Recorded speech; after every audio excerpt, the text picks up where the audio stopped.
हाय, hello sir, नमस्ते। आइए आइए, नमस्ते। क्या नाम है आपका? जी सर, मेरा नाम मोहम्मद फजर है सर। अरे वाह, कहाँ से आप? जी मैं पाली राजस्थान से आया हूँ, बहुत ही दूर से आया हूँ। अरे वाह। बिल्कुल बिल्कुल बिल्कुल बिल्कुल। आप करते क्या हैं? काम के बारे में तो मैं नहीं बता सकता सर, क्यों ऐसा? क्योंकि सर काम के बारे में बताने से मेरी इज्जत मिट्टी में मिल जाएगी सर। अच्छा,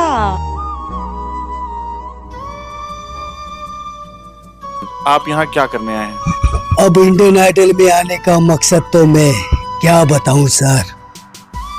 मैं 7 बेटों का बाप हूँ, फिर भी मैं गली मोहल्ले में भीख मांगकर अपना पेट भरता हूँ सर। ओ अरे बाप गॉड। रे, कैसे हुआ ये? ये सब तो सर कैसे हुआ मैं बताता हूँ सर। मेरे वक्त ने मुझे धोखा दिया, मेरे हालात ने मुझे मजबूर किया। मैं 7 बेटों का बाप होते हुए भी इधर उधर गलियों में भीख मांगकर खाने लगा सर। क्या? मुझे घर से धक्के निकाल के बाहर फेंक दिया है सर। बहुत सच्चे लोग होते हैं ना, मेरा दिल टूट जाता है। इससे घिनौना काम कोई कर ही नहीं सकता। यहाँ आप आए हो, सबसे पहले गाना शुरू करने से पहले आपसे मैं गले मिलना चाहता हूँ। Thank you sir, thank you.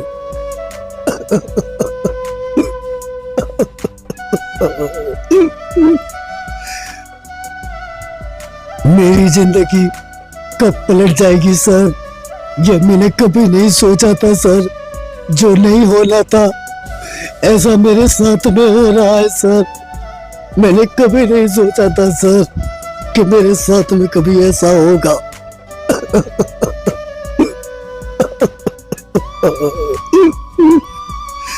अब मैं जाऊं तो भी कहाँ जाऊं सर, मुझे कोई रास्ता नजर नहीं आ रहा था।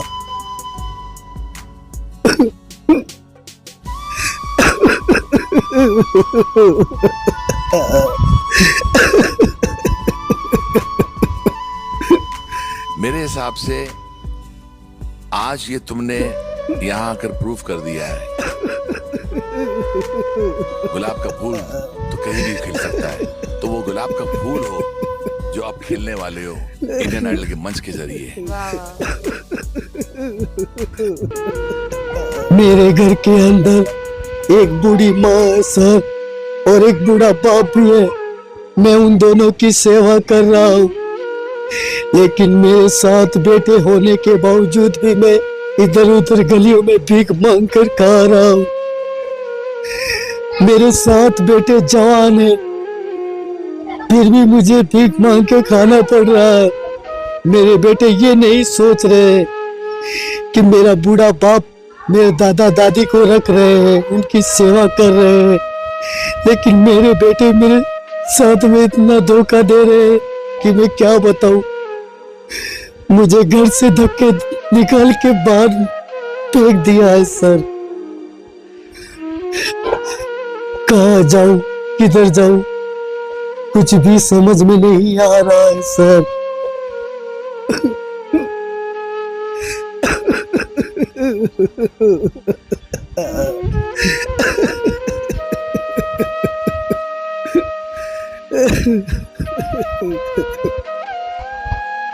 परंतु सर मैंने मेरे 7 बेटों को इतना प्यार किया, इतना प्यार दिया उनको कि उनको कभी भी कोई आँच नहीं आने दी।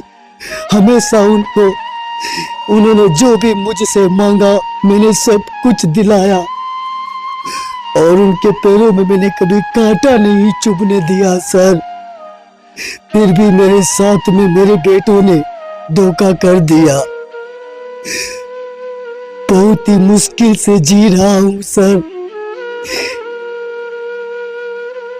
जिसका बुढ़ापा होता है ना वही जानता है कि घर के अंदर रहना किस तरीके से होता है।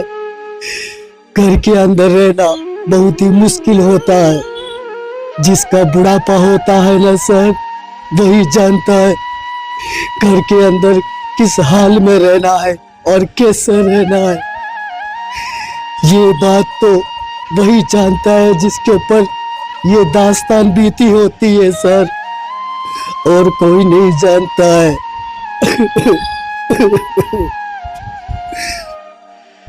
जिंदगी बहुत ही कठिन होती है सर, जिस पे बीतती है ना वही जानता है।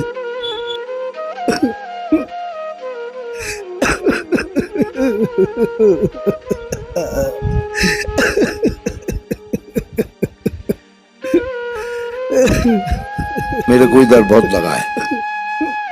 अगर मेरा बेटा कल मुझे ऐसा बोले, मैं तो ऐसे ही मर जाऊंगा।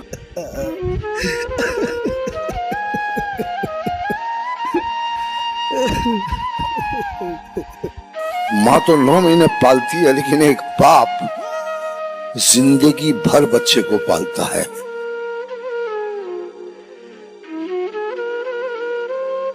माँ तो सोचती है कि आज मेरा बेटा कैसे खाना खाएगा, और बाप सोचता है कि मेरे बच्चे जिंदगी भर कैसे खाएंगे।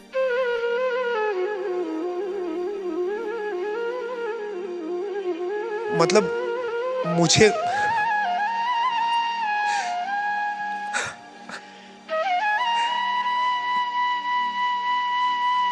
लेकिन सर मेरे बेटे भी मुझसे बहुत ही प्यार करते थे सर। जब उनकी मैंने शादी नहीं करवाई थी, जब वो घर में कुंवारे रहते थे, उस वक्त मुझसे बहुत प्यार करते थे। मेरे बेटों को मैंने अच्छा पढ़ाया लिखाया, अच्छी नौकरी भी दिलवाया सर। मेरा एक बेटा पुलिस है, एक बेटा डॉक्टर है, और एक बेटा वकील है, और एक बेटा फैक्ट्री चलाता है, और एक बेटा ट्रैफिक पुलिस है, और एक बेटा मेरा चोर है। ये सब बेटे मेरे बहुत ही अच्छे ख्याल रखते थे। जब मेरे बेटे कमाते थे ना, तो बहुत ही सारा पैसा लाके देते थे मुझे। बहुत ही सारा रुपए मेरे पास में होता था, और घर का सारा खर्चा मैं ही चलाता था। मेरे बेटे जब भी मुझसे कितना भी पैसा मांगते थे ना, मैं मेरे बेटों को दे देता था। लेकिन सर मेरी बीवी मुझे बोलती थी, आज तुम तुम्हारे बेटों को खांधे पे बिठा के रखते हो ना, यही बेटे तुम्हारे सर पे चढ़ के नाचेंगे एक दिन। लेकिन मैं नहीं समझा था सर, मैंने दिमाग नहीं लगाया, और ना मैंने कभी ऐसा सोचा सर कि मेरे साथ में ऐसा होगा। इतना पढ़ा लिखा होने के बावजूद भी आज मेरे साथ में ये हो रहा है। मेरी बीवी मुझसे सही बोलती थी कि तुम तुम्हारे बेटों को खांधे पे बिठा के खूब घुमा रहे हो ना, जो चाहे जो दिला रहे हो ना, इतना मत करो। लेकिन मुझे नहीं पता था सर, इतना प्यार करने पर बेटे सर पे नाचने लग जाएंगे। मैंने तो मेरा खून समझा, मेरा बेटा है, मेरा कलेजा है। मैंने सातों बेटों को बहुत ही प्यार किया था सर, लेकिन उन्होंने मेरे साथ में बहुत ही धोखा कर दिया है। क्या करूं सर? क्या मैं आपके बेटे से बात कर सकता हूँ किसी तरह? बात तो कर सकते हो सर, लेकिन मुझे डर लग रहा है कहीं वो आपसे गलत सलत बात ना कर दे। तो फोन कट कर देगा, मेरी बेइज्जती करेगा। इतनी बेइज्जती मेरी बहुत हुई है, डोंट वरी। पहले कॉल में लगा दूं सर?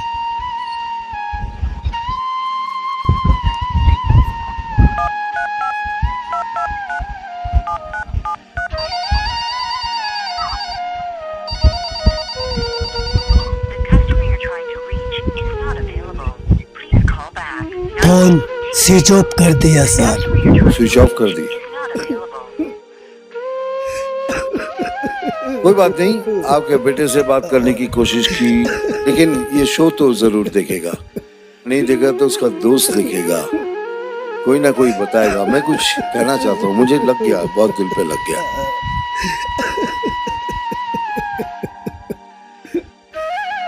बच्चा, मैं रक्षित, मैं आपको कुछ नहीं कहूंगा। बच्चा, आप बच्चे हो, लेकिन इस तरह जलील मत करो अपने बाप को, प्लीज मत करो। मैं हाथ जोड़ता हूँ यार, ऐसा जलील मत करो।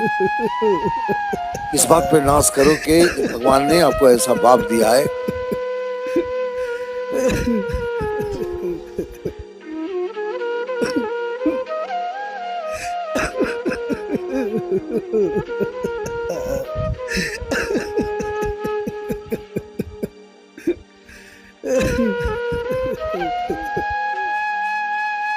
He doesn't deserve to be alone.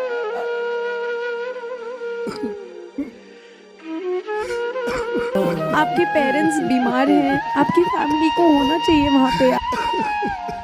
मैं सोच नहीं पा रही हूँ कि आपके बेटे को अभी तक वैल्यू क्यों नहीं है जब तक आप हो यहाँ पर। आपसे अच्छा बाप कौन होता है? आप बहुत अच्छा कर रहे हैं, वो जरूर देखेगा एक दिन। उसके बाद में ऐसे करते करते सर, साल 2 साल तो बहुत ही खुशियों से गुजर रहे थे हमारे घर में। लेकिन फिर धीरे धीरे मेरी सातों बहुएं मेरी बीवी को ताना मारने लगी, उनको गाली गलौज बोलने लगी। मेरी बीवी सदमा बर्दाश्त नहीं कर सकी। फिर मेरी बीवी इस दुनिया को छोड़ के चली गई सर। उसके बाद में मैं अकेला हो गया। फिर मैं अकेला हो गया तो मेरा घर पे मन भी नहीं लगता था। मैं जाऊं तो भी कहाँ जाऊं, कुछ भी समझ में नहीं आता था। मैं घर पे टीवी चला के बैठता था। जब मैं टीवी चलाता था तो मेरी सातों बहुएं थी ना, वो मुझे भी गलत सलत बोलने लगी। सारा दिन टीवी चलाते हो, कुछ काम धंधा नहीं करते हो। क्योंकि सर, बेटी बेटी होती है और बहू बहू होती है। फिर सर, मेरी जिंदगी ऐसी हो गई कि मुझे पता भी नहीं चला। फिर मैं सोचने लगा सर कि शायद जो मेरी बीवी के साथ में इन बहुओं ने किया है ना, वही जिंदगी मेरी भी होने वाली है। फिर उसके बाद मेरी सातों बहुएं मुझे खाना भी देना बंद कर दिया। मुझे बासी लुकी सूखी रोटी देते थे। मैं समझ गया कि मेरी जिंदगी अब खराब होने वाली है। मैं करूं तो भी क्या करूं, कुछ भी समझ में नहीं आ रहा था। फिर मैंने घर छोड़ दिया और बाहर गलियों में भीख मांगकर खाने लगा। लेकिन मेरे सातों बेटों को गुस्सा आने लगा। मुझे बोलने लगे कि पापा, आप गली मोहल्ले में भीख मांगकर खाते हो, हमारी इज्जत जाती है। सर, अब मेरे बेटों को ये नहीं पता है कि तुम्हारी बीवियां मेरे साथ में क्या करती है। मुझे बासी लुका सूखा खाना खिलाती है, मुझे गाली गलौज बोलती है। जब तुम्हारी इज्जत नहीं जाती है क्या? इतना सहन शक्ति करता था मैं क्या बताऊं सर। फिर धीरे धीरे मैंने मेरे बेटों को बोलना स्टार्ट किया कि तुम्हारी बहुएं मुझे गलत बोलती है, गाली देती है। फिर सर, जमाना चेंज हो गया, पूरा मैटर ही चेंज हो गया। मेरे बेटे भी मुझे गलत सलत बोलने लगे। मेरे बेटे अपनी बहुओं का पक्ष खींचने लगे।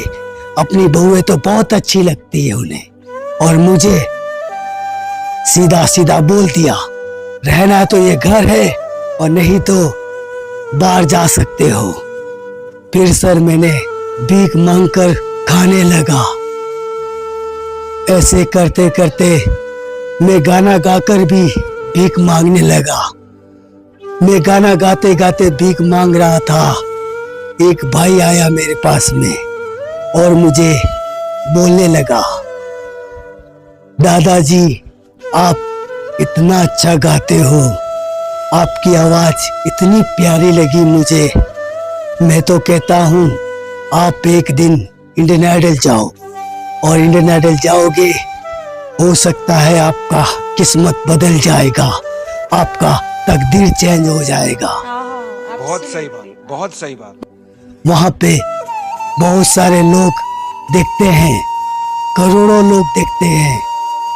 फिर धीरे धीरे मैंने सोचा शायद मुझे भीख मांगकर पैसा इकट्ठा करना पड़ेगा, लेकिन मैं इंडियन आइडल ही जाऊंगा।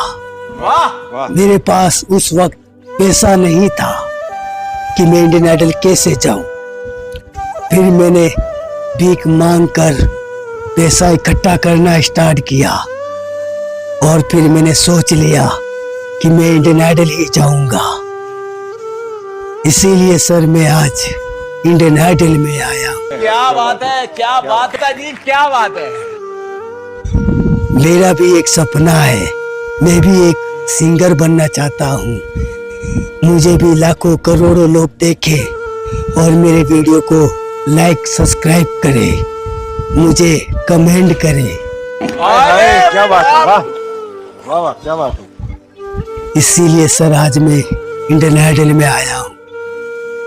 देखिए, एक बात तो आपको ये बात हमें बतानी पड़ेगी कि लोगों का नजरिया आपके लिए बदल जाएगा। एक सुपरस्टार के रूप में आपको दुनिया जरूर देखेगी, बिकॉज इंडियन आइडल ने आपको वो मंच दिया है। Thank you sir, thank you. तुमने बहुत सही प्लेटफॉर्म चुना है, बिकॉज इससे बड़ा देश का कोई प्लेटफॉर्म नहीं है। एक कंटेस्टेंट बन के आ रहा हूँ और फिर से वो हिस्ट्री दोबारा क्रिएट कर सकता हूँ। तो हमारा आशीर्वाद, हमारा प्यार तुम्हारे साथ।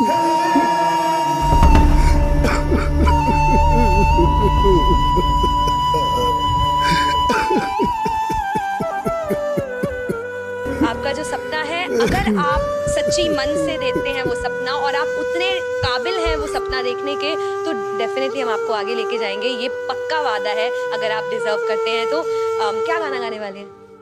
जी मैडम जी, आज मैं गाना मेरी स्थिति में ही गाना गाना चाहता हूँ। आज ये गाना गाऊंगा ना, सारा देश, सारा इंडिया, सारा दुनिया को रुला दूंगा। आज ऐसा गाना गाऊंगा कि वो रोने पे मजबूर हो जाएगा।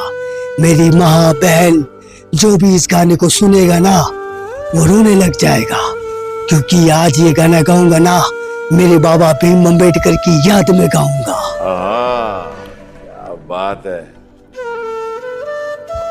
ओके मैडम जी, मैं गाना स्टार्ट करता हूँ। क्या बात है। ब्यूटीफुल सॉन्ग, चलिए जरूर सुनते हैं। ओके मैडम जी।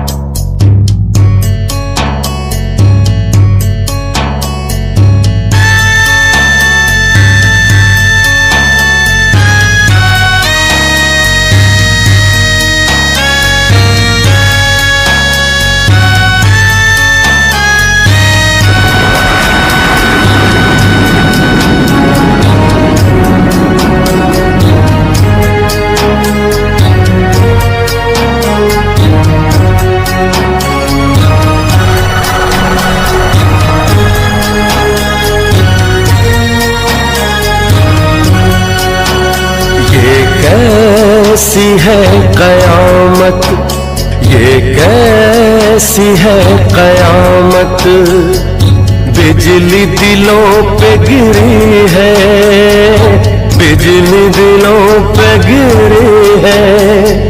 दलितों के आंसुओं से, दलितों के आंसुओं से धरती भी रो पड़ी है। ये कैसी है कयामत।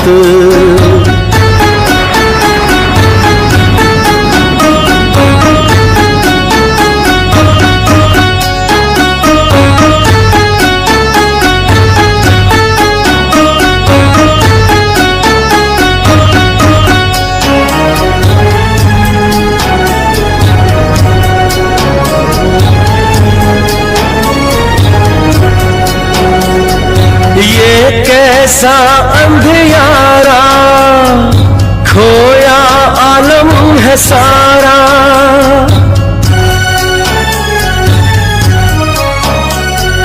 ये कैसा अंधियारा, खोया आलम है सारा।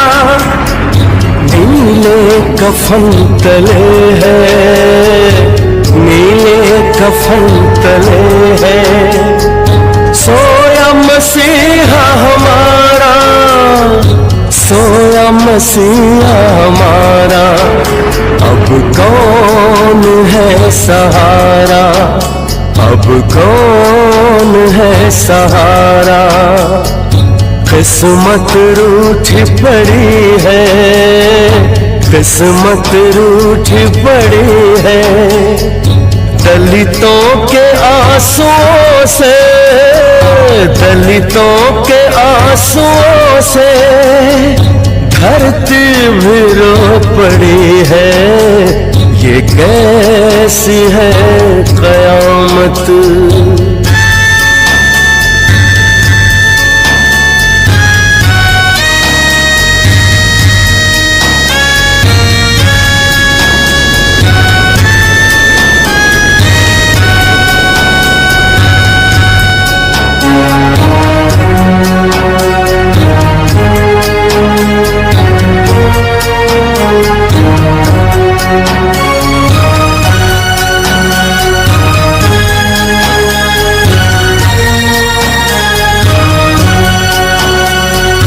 याद आ रही है वो बात सब तुम्हारी,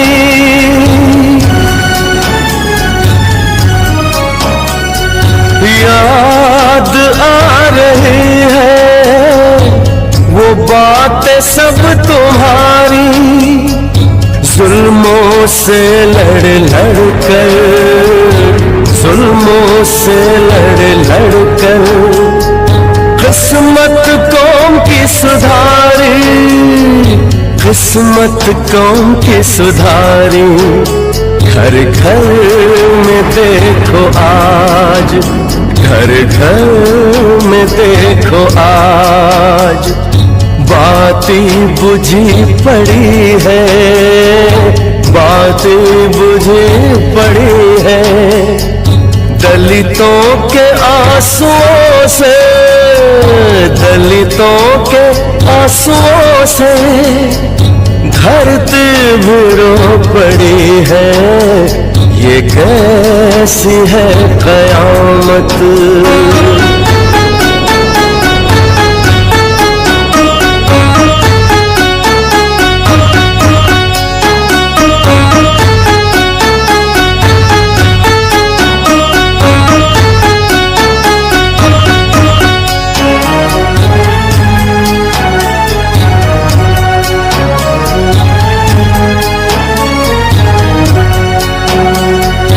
देखो वो जल रहा है दलितों का मसीहा।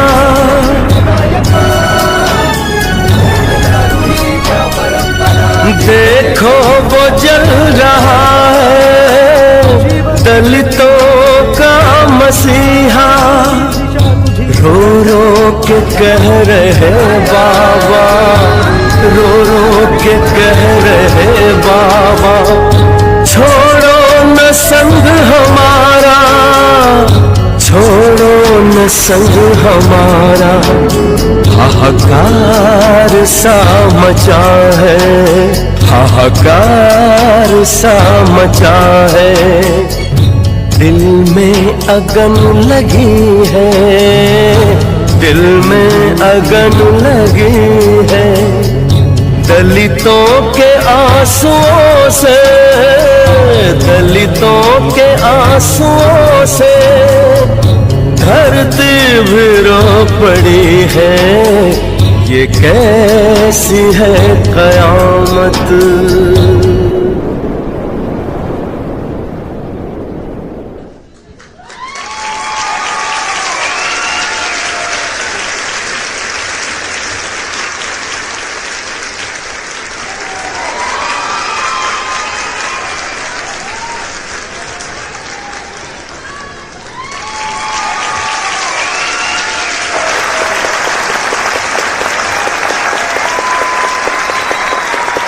ये संगीत कहाँ सीखा, कैसे सीखा, कौन सी गलियों में? क्या तुम्हारी आवाज में प्यूरिटी है, क्या सादगी है, क्या मासूमियत है? कुछ ऐसी झलकी है तुम्हारी आवाज में जो इस हिंदुस्तान को हिला देंगी। Very good, extraordinary. जब भी ये गाना कोई गाता है तो मुझे मेरे भाई की याद आ जाती है।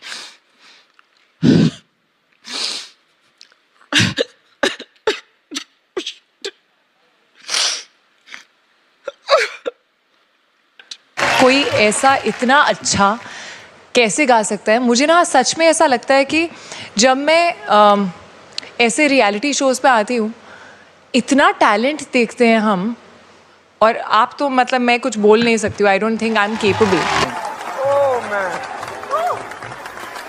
ये चीर दो